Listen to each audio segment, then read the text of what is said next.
Oke, shalom semuanya. Tuhan Yesus memberkati. God bless ya. Nah, kita lanjut lagi hari ini. Kemarin kita bahas Yakub, kita apresiasikan ya. Kita sinkronkan dengan kisah Nuh. Nah, ini kita hari ini Yakub, apa sih perilaku pikiran Yakub ini? Yang banyak kali terjadi ada pada anak-anak Tuhan. Termasuk hamba Tuhan. Pola-pola pikiran, pola-pola cara memandang seseorang. Seringkali kita terantuk batu, kepentok pandangan-pandangan orang yang melihat dari penampilan. Nabi Samuel katakan itu. Allah mengatakan itu kepada Nabi Samuel. Ketika dia melihat kakak Daud yang tertua. Wah, gagah sekali. Ini calon raja pengganti Saul. Saul itu gagah tinggi besar, satu kepala di atas orang rata-rata. Kalau dihitung boleh, dia paling minim 2 meter saudaraku. Kepala ini 30 cm saudara, kurang lebih. Kalau orang setinggi itu ya. Gitu. Orang rata-rata hitung aja kalau Israel 175 lah, 170. Dia satu kepala berarti 2 meter saudaraku. Besar tinggi dia. Goliat jauh lebih besar, maka dikatakan raksasa. Sehingga, kakak tertua Daud, wah gagah, ini nih calon pengganti. Itu pandangan tercipta dari apa? Kebiasaan. Seringkali kita melihat seseorang termasuk di dunia rohani, melihat pastor, melihat pelayanan, itu kebiasaan disajikan yang wah. Termasuk di dunia media sosial, di mana kami ada di dalam itu, setiap hari saya itu mencari pastor-pastor yang gak terkenal yang khotbah. Kalau yang terkenal khotbah, yang dibahas rata-rata itu aja. Frame-nya tuh kurang lebih nggak terlalu jauh kok larinya kok. Tetapi ketika pastor-pastor nggak terkenal ini menemukan mutiara-mutiara walaupun kadang kecil, itu suatu yang membukakan banyak hal, saudaraku. Dan kehadiran Tuhan nyata kok, sama kok. Khotbahnya bagus, penyertaan Tuhannya rasa ada kok, saudaraku. Contoh, Pastor A itu yang terkenal. Dia khotbahnya pasti frame-nya cuma itu aja. Yang berkat ya tentang berkat, yang dosa tentang dosa, yang ini tentang ini. Tetapi ketika menemukan pastor-pastor yang kadang di golongan-golongan yang dikatakan tidak memakai karunia-karunia Roh Kudus. Itu khotbah-khotbah yang berbeda dengan biasa dikhotbahkan oleh pastor-pastor yang terkenal ini. Coba saudaraku kita pakai nama orang luar negeri aja. Joel Osteen. Khotbahnya gitu aja, hiburan aja, entertain. Itu disukai orang itu semua itu hadir. Lalu ada lagi yang di Singapura. Ya, Pastor Konghi. Khotbahnya itu cuma nasihat aja, hiburan. Udah itu aja, dan itu disukai. Itu. Bukan salah, frame-nya itu aja saudaraku. Nah kita sering terbiasa dengan itu. Karena yang punya ribuan, puluhan ribu, ratusan ribu. Lalu yang punya muncul terus di beranda karena memang ditonton oleh banyak orang. Itu selalu muncul dan itu yang ditonton. Sehingga kita punya frame yang sama. Yang namanya pastor-pastor kota-kota besar, pastor-pastor terkenal yang pelayanannya itu ya udah masuk terus di media sosial. Ya gimana enggak khotbah di gereja besar yang jemaatnya ribuan ya penontonnya juga banyak. Apalagi ada cara-cara media sosial di mana bisa quote and quote membeli follower. Gitu saudaraku. Ada banyak cara di media sosial di mana kelihatannya wah luar biasa. Ada cara-cara bermain di media sosial. Gitu. Tetapi ada beberapa pastor-pastor sederhana, gereja-gereja yang sederhana, itu mereka yang masuk ke media sosial, bahkan golongan-golongan yang tidak memakai karunia-karunia Roh Kudus dalam pelayanannya, bagus-bagus saudaraku. Mendapatkan mutiara-mutiara kerajaan surgawi. Yakub itu punya frame. Nah, orang-orang ini banyak yang seperti Yakub, punya frame. Frame itu ya seperti kalau saudara di rumah punya yang namanya gambar, lukisan, foto atau apapun. perjamuan kudusnya Tuhan. Ketika pendeta atau pastor khotbah tentang perjamuan kudus, bayangan saudara pasti itu. Pasti meja panjang dengan yang itu satu berdiri, satu ini ribut dan begini. Pasti seperti itu. Lalu bayangan salibnya Yesus ketika digambar itu, Yesus disalibkan seperti itu. Pasti bayangannya seperti itu. Mukanya Yesus itu hancur dipukulin, saudaraku. Itu yang tidak nampak. Yesus itu ditutup mukanya lalu dipukulin. Pencong semua, saudaraku. Lalu maka Tuhan ditancapkan itu darah itu netes semua, saudara. Termasuk kepala rambut sini. Lambung yang ditusuk dengan tombak, saudaraku. Nggak ada kelihatan. Kayunya itu sepotong kayu kasar. Pohon yang dipotong langsung ditancepin, saudaraku. Di mana belakang ini daging sudah tercapek, ditancepin namanya pohon yang kasar. Lalu kalau ketika napas harus menghentakkan kaki dan tangan, yang di mana paku itu ketemu tulang. 3 jam.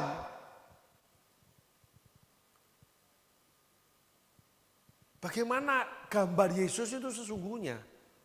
Tapi kita di frame itu, saudaraku. Nah, frame ini yang bekerja di dalam batin kita seringkali. Dipengaruhi itu. Yakub ini frame-nya, Esau itu gemar berburu pasti jadi perompak. Esau bawa 400 orang, wih kumpulan perompak ini, rampok ini. Yefta itu juga seperti itu, tapi menjadi pahlawan Israel. Anak seorang sundal, saudaraku. Itu Yefta, pernah saya bawain itu. Bagaimana Yefta akhirnya bersama perompak, tapi diminta oleh tua-tua Israel. Dia menjadi perompak karena gara-gara tua-tua Israel. Lalu dia mengalahkan musuh-musuh Israel. Lalu dia jadi pemimpin Israel. Memimpin 80 tahun sebagai hakim. Hakimnya diambil daripada perompak. Anak perempuan sundal. Dititipin di keluarga ayahnya.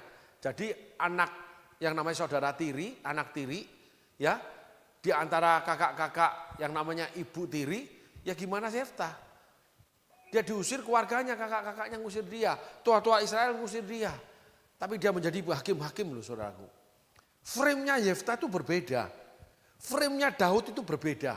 Saul itu frame-nya manusia normal. Anak orang berada, dia ternak yang namanya lembu. Dia peternak lembu. Punya pasukan penjaga lembu. Jadi dia bangun bangsa Israel itu benar. Karena Allah bicara gini, apa yang dibutuhkan bangsa Israel ada padamu dan ada pada keluargamu. Ada pada Saul dan keluarga Saul. Keluarga Saul itu keluarga yang pinter, keluarga yang begini punya pasukan, keluarga terkemuka. Saul itu punya kepandaian, maka dia bisa membangun kerajaan Israel.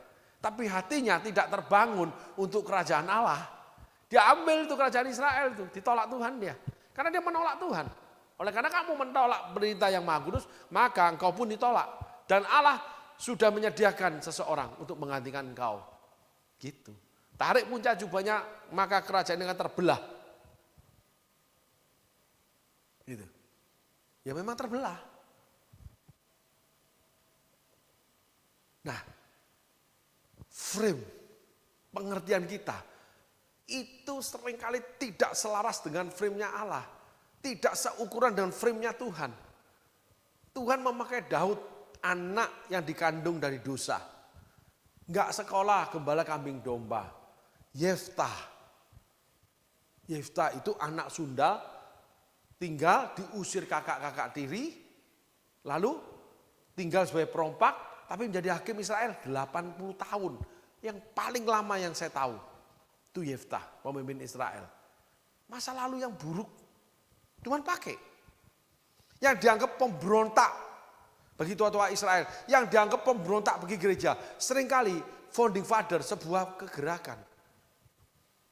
Frame-nya gereja salah melihat orang ini. Seringkali kita melihat seseorang frame-nya salah.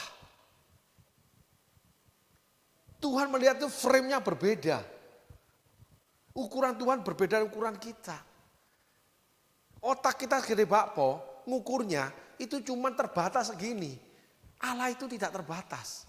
Allah tahu apa yang harus Allah kerjakan. Allah tahu apa yang harus Allah sediakan. Allah tahu apa yang harus Allah lakukan. Tinggal di dalam Allah dan firman tinggal di dalam kita. Lalu melakukan kehendak Allah. Itu ya sudah. Ikut frame-nya Tuhan sudah. Apapun kebejatan itu suruh terima. Terima saja. Coba bayangin Nabi suruh kawin dengan pelacur. Terus pelacur itu melacur lagi. Suruh terima lagi, punya anak. Anak itu jadi musuh Israel. Seorang nabi loh. Frame-nya Allah beda saudaraku. Sehingga tidak bisa setiap orang membuat frame untuk seseorang. Setiap orang tidak bisa membuat frame untuk dirinya sendiri. Gak bisa. Terima frame-nya Tuhan. Yang baik-baik bisa jadi buruk. Yang kaya bisa sangat menyakitkan. Yang miskin bisa itu menjadi pemberontak tapi bisa jadi pemimpin.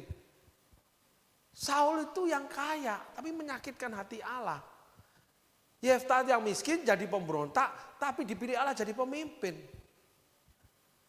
Seorang anak yang kayak merpati Daud akhirnya menjadi pembunuh Uria, perampas istri orang, pembunuh manusia nomor 1. Prajurit yang dikalahkan dijejer Madia. Yuk, di sini 100 orang, jejer sampai sana. Ganjil genap. Bunuh yang genap, dibunuh semua yang genap. Baca ceritanya Daud itu. Jahatnya Daud itu saudaraku. Abraham, bapak orang percaya, jual istri. Usir anak kandung istri yang sudah ditidurin 13 tahun kurang lebih itu. Ismail sama Hagar. Frame-nya Tuhan beda. Jadi jangan mudah-mudah menilai seseorang. Mengingatkan boleh. Karena perjalanan hidup ini Tuhan yang tentukan. Allah itu bekerja dalam segala hal. Bagi kebaikan mereka yang mengasihi Dia. Tuhan itu sudah buat frame pada setiap orang. Termasuk diri kita. Termasuk ketika kita gagal. Termasuk ketika salah. Ketika kita jatuh. Ketika kita buruk. Tapi kita harus masuk di dalam bahterahnya Allah. Seperti Nuh. Allah akan kirimkan segala suatu kebutuhan, siklus kehidupan, ekosistem. Di mana akhirnya kita keluar dari bahtera itu. Tetapi ingat, membuat bahtera itu lama, 100 tahun. Yang pertama harus mengikuti apa yang Allah framekan. Apa yang Allah gambarkan persis. Setelah itu hidup di dalamnya cuma 6 bulan. Ketika Allah suruh buat bahtera itu jadi lucu, jadi olokan orang, jadi hinaan orang, error. Masa buat bahtera di atas gunung, bukan di tepi sungai, bukan di tepi laut. Kan aneh saudaraku. Setiap orang akan mencibir. Ketika saudara hidup benar, ketika saudara melakukan apa yang Tuhan perintahkan, orang itu mencibir. Dan saudara sendiri loh. Dengan anak, mantu, dan istri saudara. Itu hakikat Nuh. Lalu Tuhan kirimkan segala sesuatu untuk ekosistem hidup saudara. Setiap makhluk di bumi, sepasang demi sepasang. Tapi saudara harus belajar mempelajari untuk apa? Lama membangun itu. Membangun rohani itu lama. Membangun hidup yang benar itu lama. Pasti ada yang namanya paku kecocok. Ada tangan yang kepotong, ada kayu yang busuk harus diganti, ada kehabisan bahan. Bergelombangnya hidup itu menandakan kita mengikut Tuhan. Kalau stagnasi, stabil, hati-hati. Iblis nangkring di pohon larangan loh. Adam dan Hawa stabil sudah. Lalu lahirlah Kain, lahirlah Habel, stabil. Terjadilah pemberontakan kedua. Ketika semua nyaman aman saja, hati-hati iblis sedang nangkring itu. Di pintu itu, pintu dosa. Tapi kalau Nuh tidak, bergelombang, maka di dalam hidup Nuh itu selalu bersama Allah. Karakternya sih buruk, anak dikutuki. Tetapi Nuh menyelesaikan panggilannya. Nuh hidup di dalamnya, Nuh tidak mengalami kerusakan dunia. Apa yang Allah inginkan, apa yang Allah firmankan, apa yang Allah perintahkan, itu berikut proteksi penuh, berikut kehidupan yang mengenyangkan penuh sampai akhirnya.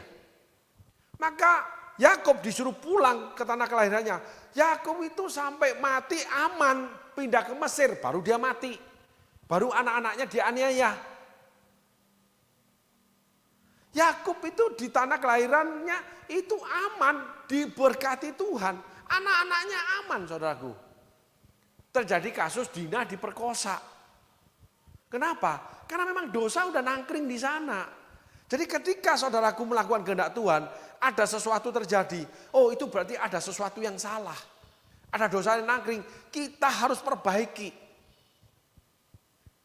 Nah, inilah namanya yang saya bicarakan itu gift. Ketika orang dipanggil Tuhan, ketika orang mendapatkan perintah Tuhan dalam apapun. Kalau kamu dipanggil Tuhan untuk memberkati hamba Tuhan, itu berkat yang kamu miliki akan dalam perlindungan Tuhan. Karena kamu dapat perintah. Firman itu diberikan berikut semua penjagaan Tuhan di dalamnya. Kalau kamu disuruh berikan rumah, kamu akan dijagai rumahmu. Ketika anakmu diminta melayani, dia akan menjagai seluruh anak-anakmu. Ketika Allah berfirman, semuanya sudah jadi dan oke. It's okay to be okay. Semuanya. Karena di dalam bahtera itu, cuman permasalahan terjadi ya di dalam bahtera aja. Itu harimau bisa ngamuk, burung itu ribut saja. Babi itu pingin kawin, teriak-teriak saja. Gajah itu juga bingung, marah, tendang sana, tendang sini, tabrak sana, tabrak sini. Pusing dengan kehidupan sehari-hari di dalam kehidupan sendiri tanpa ada yang namanya di luar itu. Dan kapal itu akan terayun-ayun terus. Kena gelombang badai. Kapalnya doang kelihatan perusahaan diguocoh terus tapi akhirnya ya tetap di atas air, nggak ada bocor sama sekali, nggak ada kehilangan sama sekali. Tapi memang dibuat pusing sama Tuhan. Nuh juga pusing, wah, gajah juga pusing. Mungkin karena gelombang dengan besar, maka makhluk-makhluk itu pusing semua, tidur semua sudah. Jadi Nuh nggak usah repot sudah. Semuanya teler pingsan sudah. Sampai gelombang itu berhenti, air bah itu berhenti. Ada cara Tuhan menjaga kita.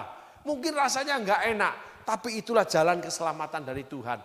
Mungkin itu rasanya berat, itulah jalan tanjakan menuju ke atas gunungnya Tuhan. Gunung keberhasilan Tuhan beri. Mungkin itu juga sebuah tempat yang kering kerontang, tapi di sanalah ada mata air oasisnya Tuhan. Justru di balik padang gurun itu ada namanya tanah perjanjian. Segala sesuatu dimulai dari benih, segala sesuatu dimulai dari kecil, segala sesuatu dimulai dari perintah Tuhan, lalu melakukannya belajar, dan belajar. Segala sesuatu terasa berat. Tetapi sesungguhnya dalam perintahnya, semuanya sudah ada, sudah terjadi. Tapi kitanya keluar dari perintah, ini yang mencelakakan.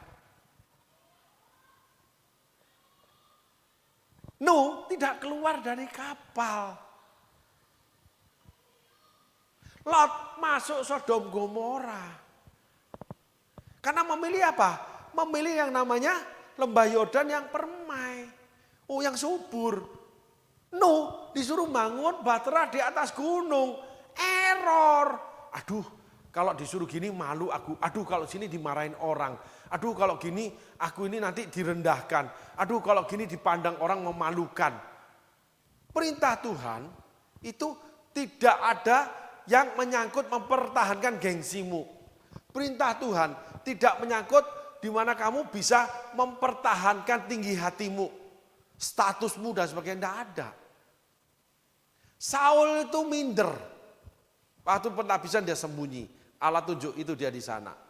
Saul setelah dihabiskan ada 30 orang gagah perkasa mengikut dia. Langsung dapat pengawal bodyguard pas pampres. Saul kembali menjadi peternak lembu. Itu Saul. Baru setelah dihinggapi roh Allah, baru dia menjadi pahlawan. Itu Saul.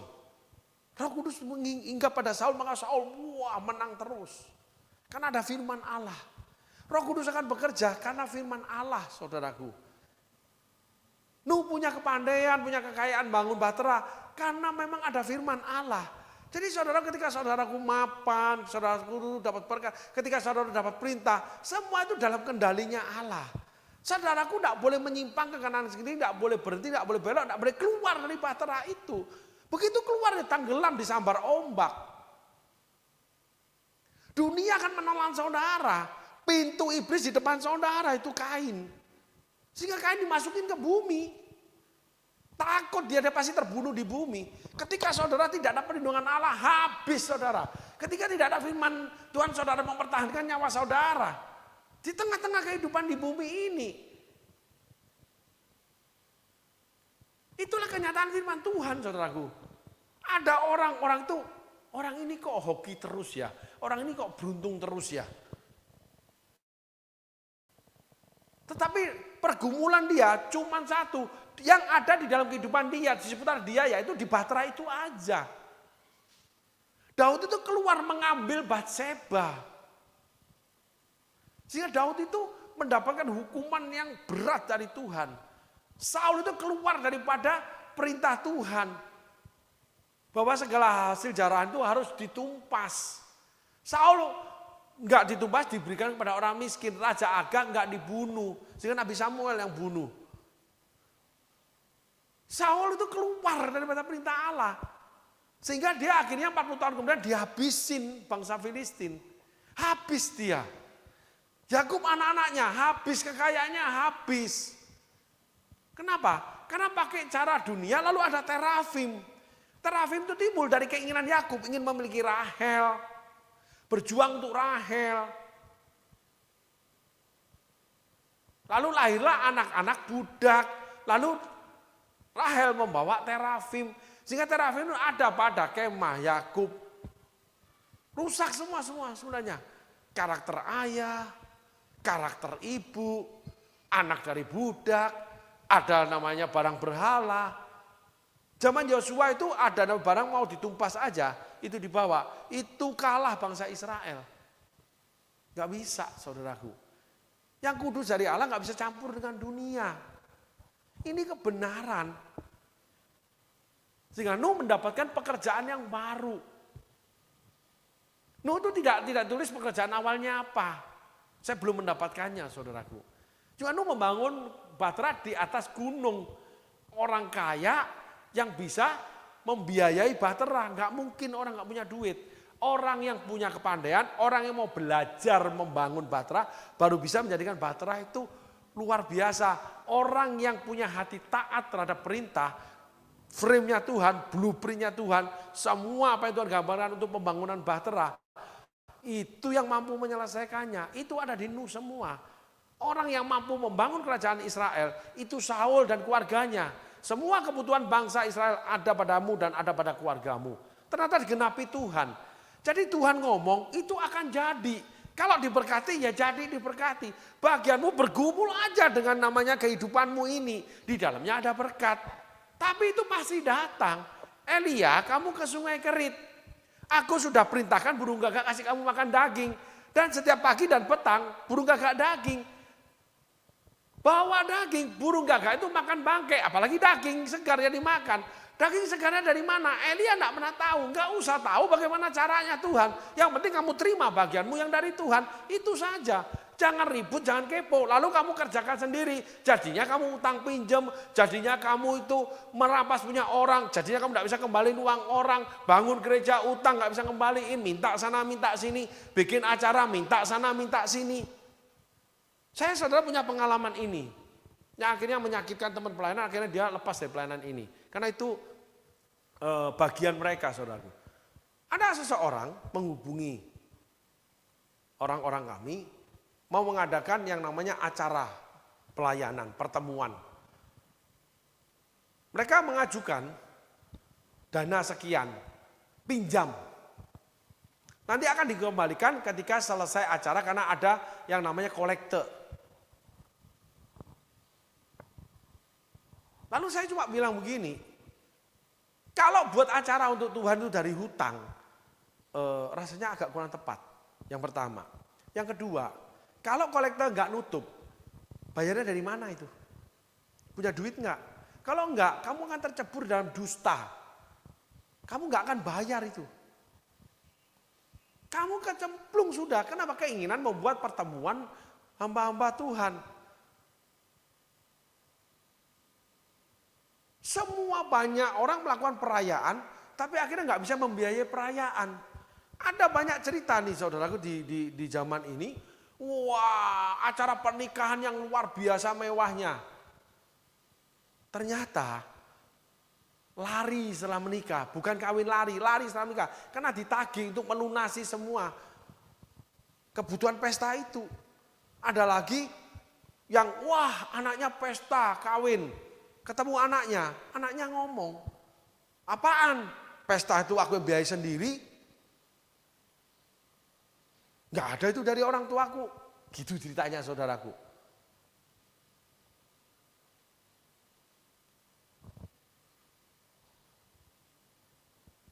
Kenapa? Keinginan. Jadi semua itu harus dari Tuhan dulu. Datang kepada Tuhan, ngomong sama Tuhan, nanti Tuhan ngomong, pegang, lakukan. Itulah bahtera Nuh, walaupun kita tidak sempurna. Tapi kita tidak boleh buat frame sendiri. Nah kalau buat frame sendiri, karakter kita ikut di dalam frame itu. Itulah Yakub saudaraku. Dia buat frame untuk Esau, karakter dia itu keluar di sana. Dia ukur kakaknya itu miskin dan perompak. Oh kakaknya kaya saudaraku. Gak kalah sama Yakub. Aku punya yang kamu miliki. Gitu. Esau itu berhasil bahkan mendirikan kerajaan. Yakub tidak mendirikan kerajaan. Edom toh. Gitu. Yakub jadi berandalan anak-anaknya. 400 tahun menjadi budak. Esau enggak. Ismail enggak. Nah ini kita harus ambil sisi ininya. Mereka pejuang hidup. Yakub tidak. Gitu loh. Banyak hal buruk di dalam Yakub. Walaupun dapat kasih karunia, dapat gift Tuhan. Siapa bilang kasih karunia itu memerdekakan kita dari hukum dosa dan maut? Tidak. Roh yang memberi hidup. The law of spirit, hukum daripada roh yang memberi hidup. Memerdekakan kita dari hukum dosa dan maut. Datang kepada roh itu. Datang kepada Tuhan Yesus. Nanti roh itu kan mengerjakannya. Ketika Tuhan Yesus berfirman. Roh Kudus kan selalu hidupkan firman. Tidak mungkin keluar firman. Itu penting saudara. Jangan tertipu. Gitu. Makanya Yakub kecewa. Yakub takut ketika Esau bawa 400 orang. Maka dia mulai membuat strategi. Yang lalu kita belajar untuk membuat strategi. Yakub itu membuat strategi. Laban itu membuat strategi. Rahel itu membuat strategi. Lea membuat strategi. Hati-hati kalau membuat strategi. Apakah itu dari Tuhan, hikmat Tuhan. Atau strategi dari manusia. Yang dibangun dari namanya hikmat dunia. Kejahatan aja yang akan kita tuai. Kita menjadi berdosa saudaraku. Amin ya saudaraku. Yuk kita baca lagi, kita tengok firman Tuhan.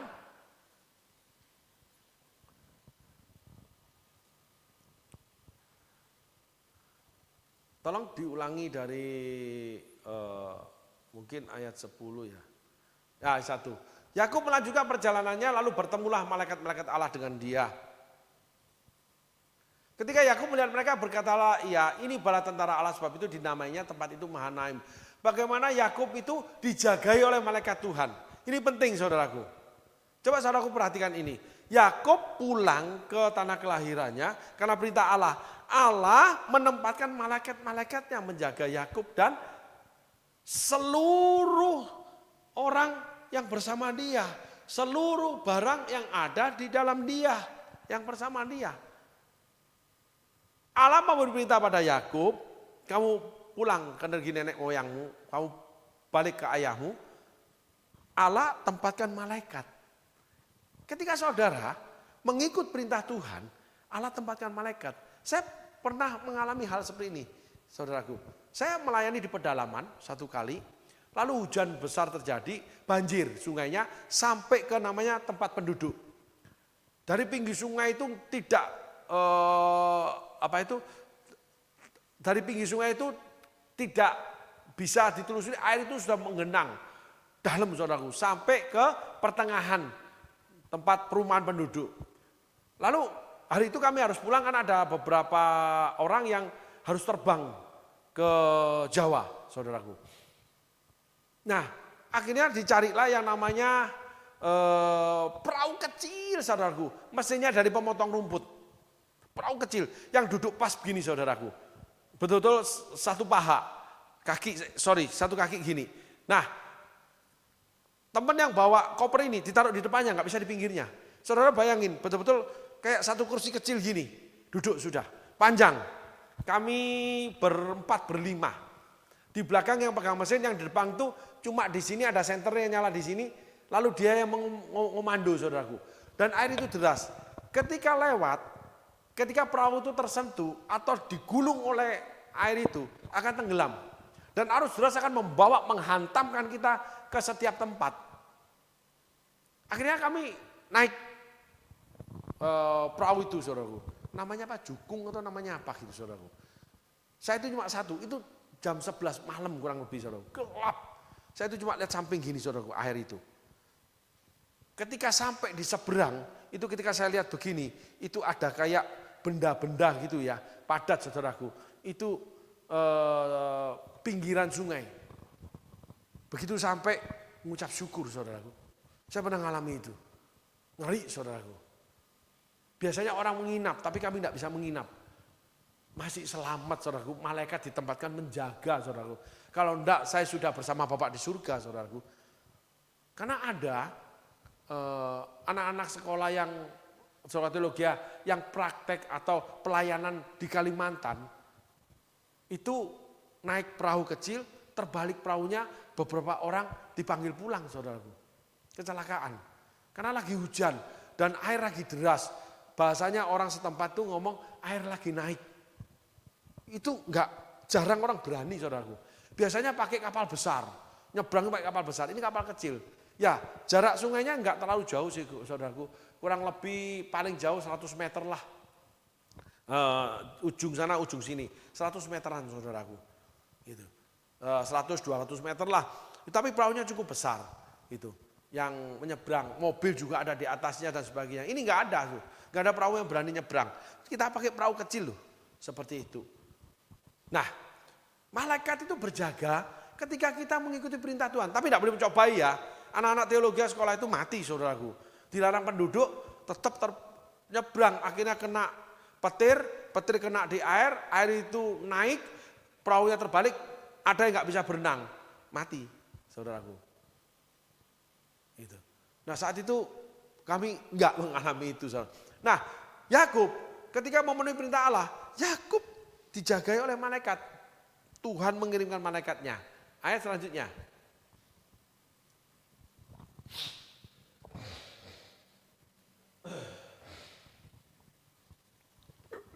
Maaf, saudaraku. Sesudah itu Yakub menyuruh utusannya berjalan lebih dahulu mendapatkan Esau, kakaknya ke tanah Seir di daerah Edom. Tolong ayat 2. Ketika Yakub melihat mereka, berkata Allah, ini bala tentara Allah, sebab itu dinamainya lah tempat itu Mahanaim. Ayat 3. Sesudah itu Yakub menyuruh utusannya berjalan lebih dahulu mendapatkan Esau, kakaknya ke tanah Seir di daerah Edom. Ayat selanjutnya. Ia memerintahkan kepada mereka, beginilah kamu katakan kepada tuanku, kepada Esau. Beginilah kata hambamu Yakub, aku telah tinggal pada Laban sebagai orang asing dan diam di situ selama ini. Ayat selanjutnya. Aku telah mempunyai lembu, sapi, keledai dan kambing domba, budak laki-laki dan budak perempuan. Aku menyuruh memberitahukan hal ini kepada tuanku supaya aku mendapat kasihmu. Nah, yang pertama Yakub lakukan, dia membuat frame terhadap Esau. Bahwa aku berhasil, aku orang kaya. Setelah 20 tahun ya, berpisah dengan Esau. Saudaraku, dia buat frame nih. Nah, coba kita lihat ada berapa frame nih. Dia buat frame-nya Esau. Dia buat frame dirinya. Ya. Lalu dia buat frame-nya Esau. Ketika saudara membuat frame diri saudara tinggi, saudara akan membuat rendah frame orang lain. Itu penting, saudaraku. Nah, Yakub membuat frame kata-kata kepada kakaknya. Itu tuh si penipu, saudaraku. Bahwa dia bahasakan dirinya hamba, kakaknya tuan. Tapi dia buat frame, kakaknya tuh miskin. Itu si penipu. Si penipu itu selalu memuji-muji kita. Tapi dia merendahkan kita loh. Banyak orang itu, apalagi seorang pastor, ketemu orang, orang tuh kayaknya sopan baik, padahal dia merendahkan kita. Pastor senior kalau sudah punya jam terbang tinggi, bisa membaca situasi kok. Dia tahu kok, enggak kok, orang ini sebenarnya merendahkan saya. Saya pernah mengalami gini saudaraku, itu luar biasa kejahatan anak-anak Tuhan. Saya pernah mengalami gini, saya bilang kejahatan saudaraku. Saya 2 kali mengalami itu, gitu ya. Saya diundang pada sebuah persekutuan, ya, untuk berkhotbah. Nah, ketika selesai berkhotbah Tuhan lawat umatnya, saya pulang jalan kaki, saya lagi miskin. Wah, saya miskin, tampaknya saya itu miskin, betul-betul miskin, saudara. Terkenal miskin lagi. Gitu. Nah, ketika saya pulang, saya mencari angkutan umum, saya jalan agak jauh, saya buka amplopnya. Itu nilainya rendah sekali, saudara. Saya tahu yang lain dikasih berlipat-lipat, itu nilainya berlipat-lipat lebih dari saya. Itu saya nangis, saudaraku. Bukan karena apa ya, saya tahu saya direndahkan. Padahal Tuhan lawat loh jemaatnya loh saudaraku. Lalu saya diundang lagi persoalan yang lebih besar. Ini persoalan terkenal semua saudaraku. Wah Tuhan bekerja, sampai yang punya persoalan Tuhan pun bekerja. Ketika saya pulang, saya diberikan berkat. Itu jauh lebih rendah daripada yang lainnya. Karena saya miskin. Coba bayangin, frame, kacamata, orang-orang rohani yang membuka pelayanan untuk Tuhan, itu punya frame sedemikian rupa loh saudara. Frame-nya itu orang miskin dan orang kaya. Makanya banyak hamba Tuhan membuat frame, berpenampilan harus mahal. Itu saya dengar sendiri telinga saya. Supaya kamu diberikan PK yang mahal. Saya dengar sendiri saudara. Kalau kita berpenampilan miskin, PK kita akan dikasih juga miskin. Frame saudaraku. Saya bilang itu kejahatan. Nangis saya saudara pulang. Hati ini rasanya tercabik. Bukan nilai uangnya karena memang ya walaupun miskin. Tapi saya saat itu hidup saya iman saya itu luar biasa. Dipelihara Tuhan tapi memang sakit caranya. Dibentuk, dihancurkan kesombongannya saudaraku. Gitu. Saya ingat 2 hal ini saudaraku. Tapi Allah tidak pernah berhutang. Ketika kita menyerahkan nyawa kita, kita akan mendapatkannya. Tanpa saya melayani, Tuhan kirimkan berkat. Itu yang namanya daging di burung gagak. Bahkan daging-daging yang ada, yang tidak dimakan, itu dibagikan kepada yang lain. Dan nilai yang saya bagikan, tidak pernah saya ukur. Ini kesaksian nyata, saudaraku. Sehingga teman-teman dekat, hamba Tuhan, pelayan Tuhan, teman-teman sendiri, ya teman-teman pelayanan, itu selalu terkaget-kaget. Ketika udah kalau gitu bagikan aja, yuk tawarkan siapa yang mau. Lalu ada yang mengajukan lucunya begini, karena frame-nya salah orang ini saudara. Itu dijual harganya berapa pastor? Itu dijualkah? Saya bilang enggak, diberikan. Itu. Bahkan siapa yang mau? Saya enggak, oh ini mahal untuk gereja besar. Oh ini murah untuk hamba Tuhan miskin. Enggak. Ini ada kursi. Ini ada generator. Ini ada ini. Siapa yang mau? Yang mau itu yang ambil. Enggak, udah saya ngubungin aja. Ini nih teman baik, ini gereja besar. Enggak. Tuhan ajar. Karena itu perih rasanya saudaraku. Bagaimana kesaksian hidup itu mengajarkan kita.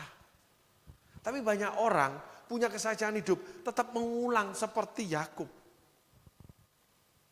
Gemar berhutang ya berhutang aja gemar terus. Kalau licik ya licik terus. Itu banyak hal yang seperti itu. Sehingga pengalaman itu mengajar kita jangan melakukannya. Enggak boleh membuat frame untuk orang lain. Kalau perilaku dia, ya itulah potretnya dia sudah. Kita juga tidak boleh membuat frame kita untuk orang lain.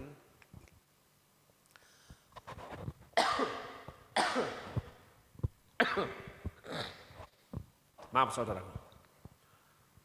Sedangkan kita membuat frame kita untuk orang lain itu nggak boleh. Ambil aja apa adanya. Yakub itu membuat frame-nya Esau. Dan dia membuat frame-nya dirinya dia, memanggil Esau Tuhan. Bukan karena menghormati, karena takut. Padahal ada malaikat Tuhan, dia temui loh. Banyak orang seperti ini. Kenapa tetap takut? Karena ada kejahatan di dalam dia. Ada yang salah di dalam dia, maka dia ketakutan terus. Gitu.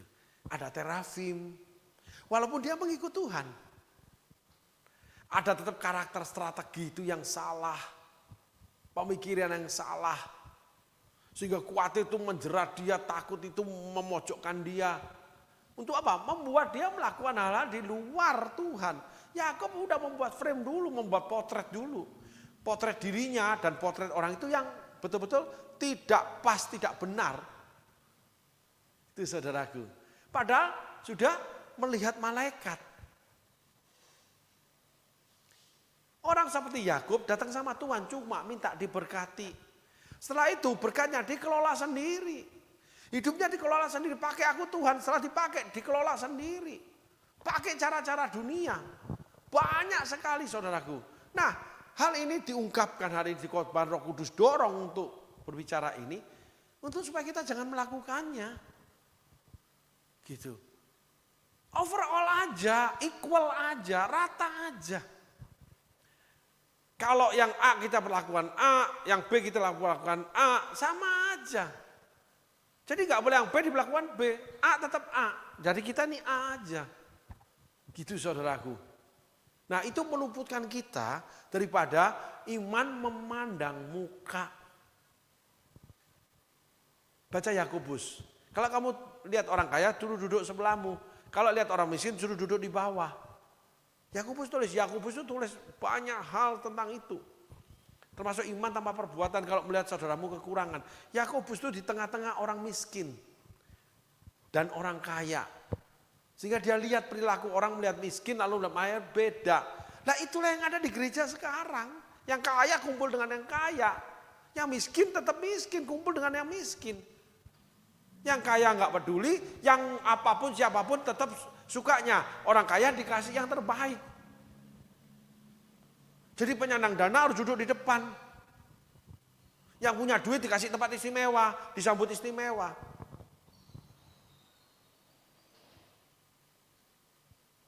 Saya punya pengalaman saudaraku ya. Tidak tahu Tuhan ingetin hal ini. Pada suatu kali saya diundang seorang pastor untuk hadir dalam seminar dia. Diundang itu, dia itu dengan penuh rasa hormat, quote and quote. Karena saya melayani beberapa bagian daripada orang-orangnya dia. Itu di mana Tuhan bekerja. Lalu saya diundang melayani di tempatnya dia pelayanan. Yang pertama dia buat retreat sebetulnya. Nah ketika saya khotbah baru 15 menit dia potong khotbah saya. Karena dia orang terkenal, orang hebat, sedang dipakai Tuhan. Seorang kaya, seorang pendidikan tinggi. Benar-benar itu terkenal dia. Saat itu dia naik daun, bersinar dia. Lalu dia undang, karena wakilnya dia pernah saya layani, Tuhan bekerja. Dia undang saya untuk ngisi salah satu retreat dia. Di mana yang hadir itu konglomerat semua. Termasuk yang dari Jakarta, dari mana-mana saudaraku. Nah saat itu saya memberitakan firman dari sudut pandang saya, dipotong 15 menit. Setelah saya memberitakan 15 menit, dia potong, dia bicara 45 menit. Habis itu selesai. Setelah selesai dikembalikan ke saya, silakan Pak Pastor Pak Abraham lanjut lagi. Saya bilang nggak bisa, waktu udah habis. Karena nanti jam makan siang habis itu pembicara dari Afrika. Mereka undang pembicara banyak, kan ada sesi-sesinya, retreatnya. Saya bilang nggak bisa, udah selesai. Gitu. Yuk kita tutup dengan doa. Tuh jemaatnya dia itu saudaraku, yang hebat-hebat, orang hebat itu teriak semua. Katanya pelayanannya begini-begini, katanya begini. Saya minta itu, gitu ceritanya saudaraku. Wah banyak rame di sana.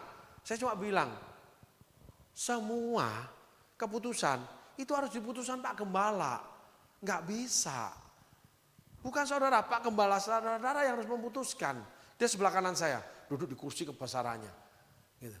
Kalau Pak Gembala putuskan baru saya sejalan, kalau enggak bisa. Karena mana diterapkan jamnya. Jamnya sudah selesai 1 jam. Gitu.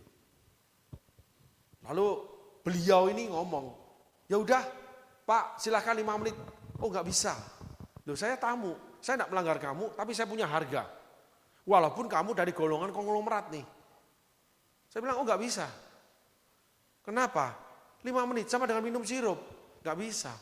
Jemaatmu tidak akan dikenyangkan Tuhan. Jadi berapa menit Pak? 20 menit.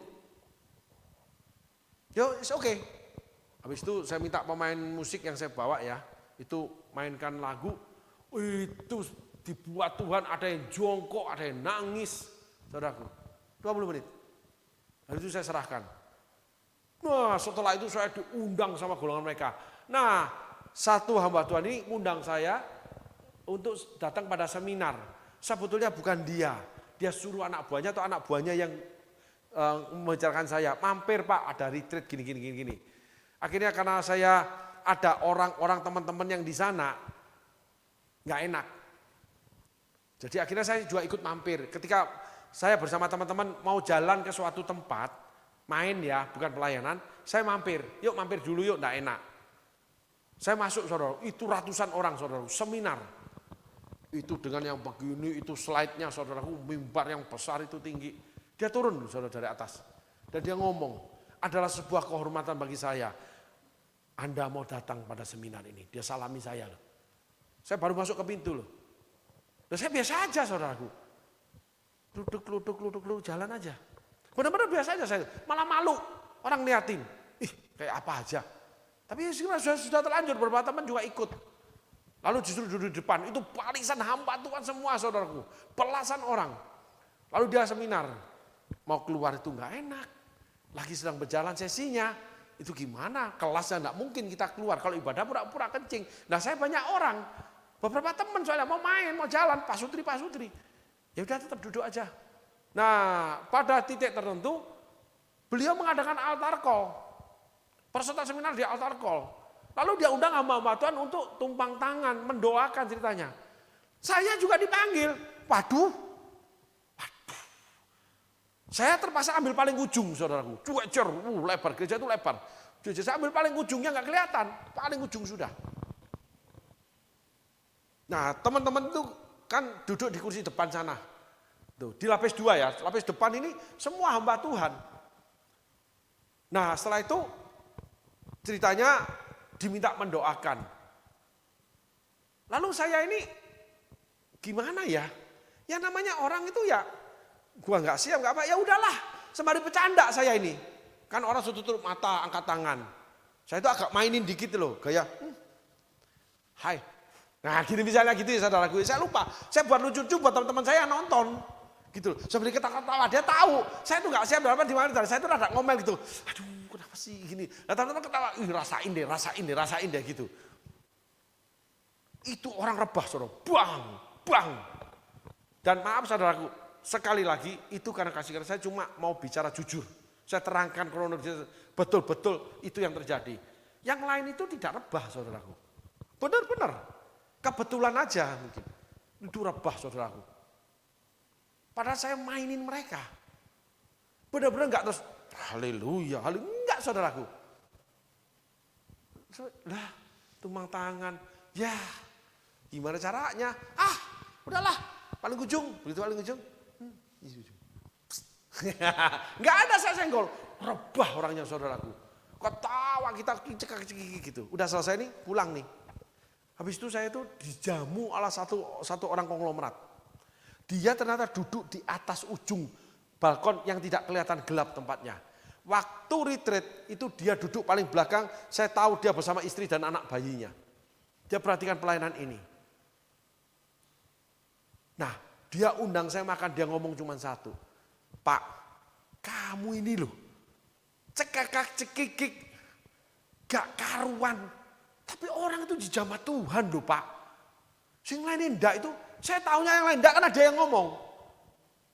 Karena saya asik bercanda sama teman-teman, ya kurang lebih 10-15 menit lah saudaraku. Lawatan terjadi gitu. Wow, dia bilang hebat ya. Tuhan pakai kamu. Saya diundang 2 kali saudaraku. Di kantor dia dan di pabrik dia. Dia punya puluhan pabrik, ratusan miliar satu pabrik itu harganya. Waktu di kantor dia saya itu khotbah, lalu habis itu Tuhan melepaskan nubuat. Ada 3 nubuat, semuanya digenapi beberapa bulan kemudian. Dia dari luar negeri beli tiket pesawat pulang undang saya duduk makan. Nah, coba saudara bayangin, kalau konglomerat undang makan gimana? Saya tiba-tiba ditelepon sama dia. Lauta di mana? Siapa ini? Dia sebut ini. Oh ya. Aku mau pergi ke Pasar Atom gitu misalnya. Saya mau pergi ke suatu tempat gitu saudaraku. Ayo Lauta kita makan siang. Wah. Lauta itu artinya kakak tertua saudaraku. Kalau dunia persilatan itu, dunia kungfu.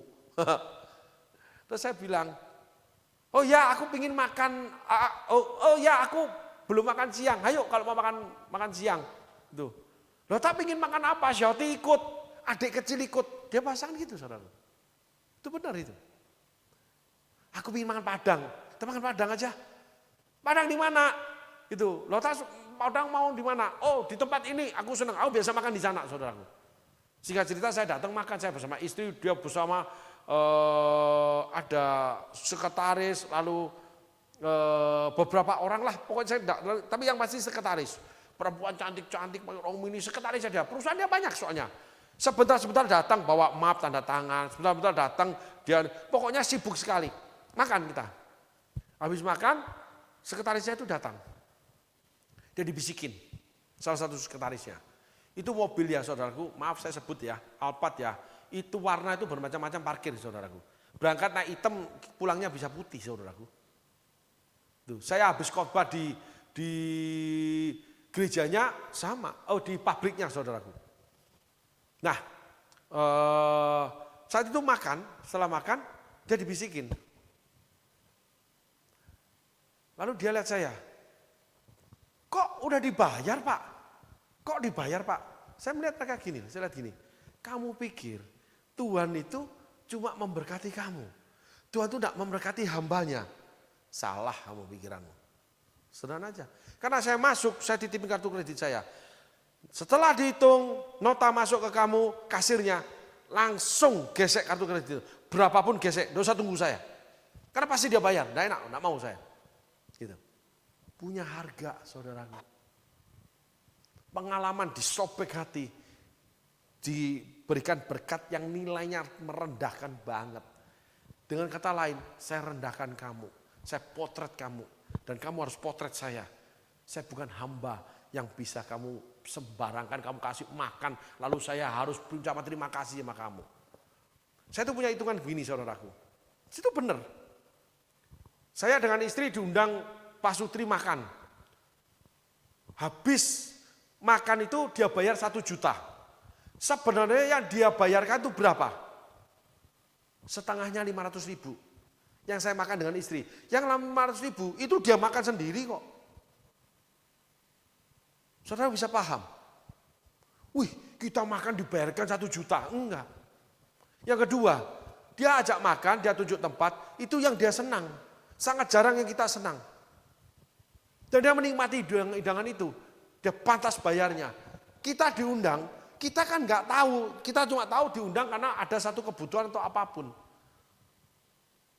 Saudara bisa tangkap frame potret yang saya letakkan.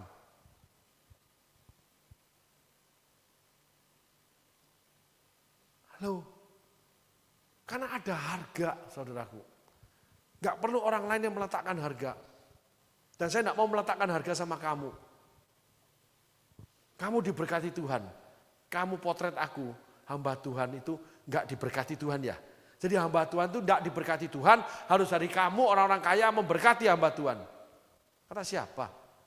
Kalau gua untuk makan aja gua bisa bayar. Gitu.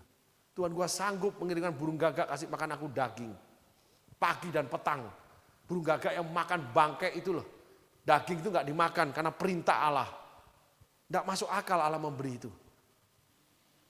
Sehingga tidak usah akal-akalan untuk menerima berkat Tuhan. Makan aja cuma sekian kok, makan Padang. Saya sama dia sama banyaknya. Dia suka makan, ya saya suka makan Padang. Saya paling 2 motong ikan. Isi saya cuma 1. Bayar saja. Kamu paling 1-2, kamu sendiri. Kenapa kita mesti berharap orang bayar? Jadi balapan bayar, saudaraku. Hamba Tuhan, nggak bekerja 31 tahun. Nggak ada kerja duniawi, semua berdasarkan berkat yang Tuhan kirimkan, amplop atau apapun. Karena saya harus memotret diri saya sebagai hamba Tuhan. Yakub tidak memotret dirinya kalau dia disertai malaikat Allah. Sehingga nggak perlu pakai bodyguard. Sehingga nggak perlu pakai cara dunia. Kita jungkir balikan pikiran dunia. Kamu pikir, kamu aja yang diberkati Tuhan. Kamu pikir hamba Tuhan tidak diberkati Tuhan. Sehingga kamu harus bayar toh. Diam dia lihat gini, kaget, gak pernah terpikir sama dia. Karena kamu bos toh. Bos besar ini saudaraku. Kamu pikir kamu undang aku makan, lalu aku makan, itu karena dibayarin kamu. Kamu gak undang, aku juga makan. Karena kamu undang ya aku juga waktu makan. Kita harus punya potret. Kita berharga di hadapan Tuhan. Kita punya potret bahwa Tuhan yang menjamin hidup kita. Karena kita dipanggil, Tuhan berfirman untuk kita. Maukah engkau jadi hambaku, maukah engkau melayani aku? Nangis saya. Dan itu sudah selesai. Sudah selesai sampai aku tetapkan kamu pulang. Semua sudah aku selesaikan, kecuali kamu memberontak keluar daripada perkataanku. Jadi potret kita itu perkataan Tuhan. Potret orang lain itu perkataan Tuhan. Susah Pak, dengar? Tidak. Firman yang tertulis itu. Bisa ditambahkan dengan firman yang kita dengarkan dari Tuhan. Dengan cara Tuhan. Siap aja. Oleh karena meneteskan air mata. Direndahkan seperti itu. Saya menuai dengan sorak-sorai. Membuat orang, wow. Gak bisa ngomong. Gak bisa ngomong. Ini orang saya kasih tahu satu aja saudaraku. Diakonianya 500 juta tiap bulan dititipkan ke temen satu orang itu. 500 juta untuk diakonia saudaraku. Belum yang lain, belum titipan diakonia yang lain. Lawan satu perusahaan harganya sekian ratus. Pak doain ya, ini lagi jual nih kakak nih. Dia ada saham di sana. Itu harga perusahaannya itu kurang lebih 329 miliar Pak. Lagi ditawar sekian. Duit segitu aja aku gak pernah kepikir. Lu gila ngedoain gak ada. Dan 3 nubuatan itu digenapi Tuhan. Jadi dia undang kepala keuangan dia yang mendengarkan ketika saya khotbah. Ketika saya khotbah dia ada di luar negeri. Dan beberapa bulan kemudian terjadi. Dan persis siapa pelakunya, persis seperti yang saya ucapkan. Dahsyatnya Tuhan, malaikat sudah menyertai ketika kita dipanggil khotbah di tempat itu. Dan Tuhan buktikan janjinya. Yakub, si penipu, gak pernah mau percaya. Gak pernah mau menerima kemuliaan Tuhan. Tahu? Ya, tapi tetap melakukan hal-hal yang duniawi. Tetap hidup seperti orang dunia. Tetap melakukan seperti orang dunia. Padahal melihat malaikat, banyak itu seperti Yakub. Orang-orang kaya, Yakub itu kaya. Kaya karena Tuhan. Makanya paling hobi kalau ngundang hamba Tuhan terkenal. Oh ya, saya pernah datang ke rumah satu orang. Orang kaya gereja. Itu duduk di ruang tamu nunggu dia nih. Dia datang turun. Tidak lama saya tinggal pulang saudaraku. Itu namanya ada satu papan tulis hitam. Itu tulisan tangan hamba-hamba Tuhan terkenal termasuk dari luar negeri. Diundang ke rumah dia, ngobrol-ngobrol, mungkin diajak makan atau gimana. Habis itu suruh tulis namanya, terus tanda tangan. Bangga didatangi hamba Tuhan. Minta pelayanan, berarti Tuhanmu di mana? Kamu tidak punya Tuhan itu berarti. Benar gak? Benar itu saudara. Ya kenapa masih kulak? Setiap hamba Tuhan terkenal. Begitu duduk, saya mendapat pembawaan Tuhan, saya sampaikan. Habis itu selesai, dia masuk ke dalam, bentar, saya pamit pulang. Saya pamit pulang. Itu sudah potret yang harus kita lakukan. Pengalaman saya menginjil di jalan, saudaraku.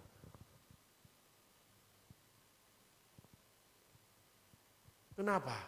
Kita itu berharga di hadapan Tuhan. Itu potret hamba Tuhan, full timer.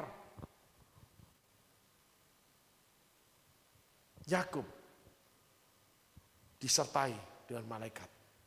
Karena Yakub mengikut perintah pulang ke tanah leluhur. Ketika Allah berfirman, dia sudah sediakan segala sesuatu. Biarkan Allah bekerja, perintahkan burung gagak kasih makan daging. Nggak usah kita. Karena kita melayani Allah. Karena kita hidup di jalan-jalannya Allah. Ini penting, kita harus kupas ini habis, saudaraku. Sehingga kita hanya saling menghargai satu sama lain. Saling melengkapi satu sama lain. Semua punya peran dalam kehidupan kita. Orang punya duit mungkin perannya dipakai duitnya. Orang yang melayani Tuhan hidupnya dipakai sama Tuhan. Dan segala macam di dalamnya. Potret yang sama. Yesus yang memotretnya. Bahwa engkau berharga di hadapan Allah. Amin, saudaraku. Yakub tidak memedulikan potretnya Allah. Digantikan dengan potret dia. Dia menyediakan harta untuk kakaknya. Dia menyediakan potret dirinya hamba, memanggil kakaknya Tuan. Tapi memberi harta, mana ada hamba punya harta lebih daripada Tuan? Enggak ada. Itulah si penipu. Banyak orang seperti itu, ya pastor, tapi di belakang ngomongin pastornya. Baik-baik sama di belakang jatuhin pastornya. Khotbah baik-baik tapi di belakang menghancurkan jemaatnya sendiri. Khotbah itu harus seimbang. Allah kalau bicara itu seimbang apa adanya. Nya kamu iblis terhadapku. Nya. Hati-hati dengan anjing-anjing pekerja yang jahat. Tulis itu. Masa kita tidak ambil itu? Itulah potret Tuhan, firman Allah itu. Alkitab itulah yang tertulis. Ini penting, saudaraku. Yuk kita tengok Alkitab.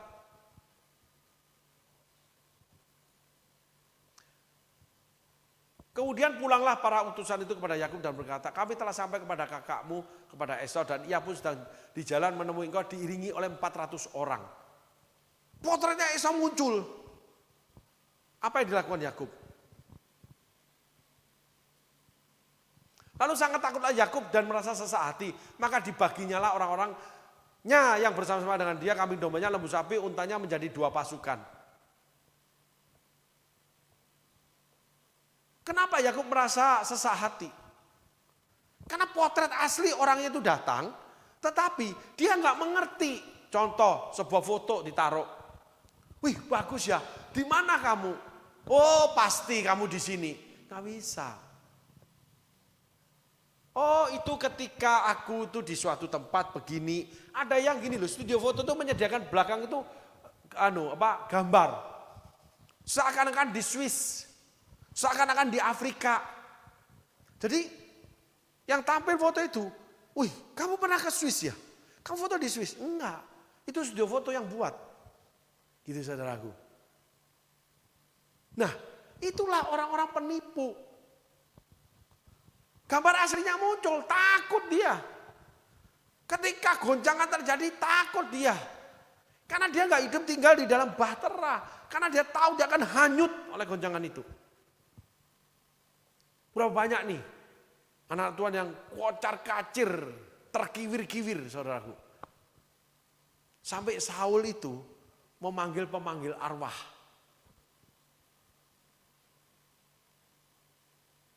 Halo.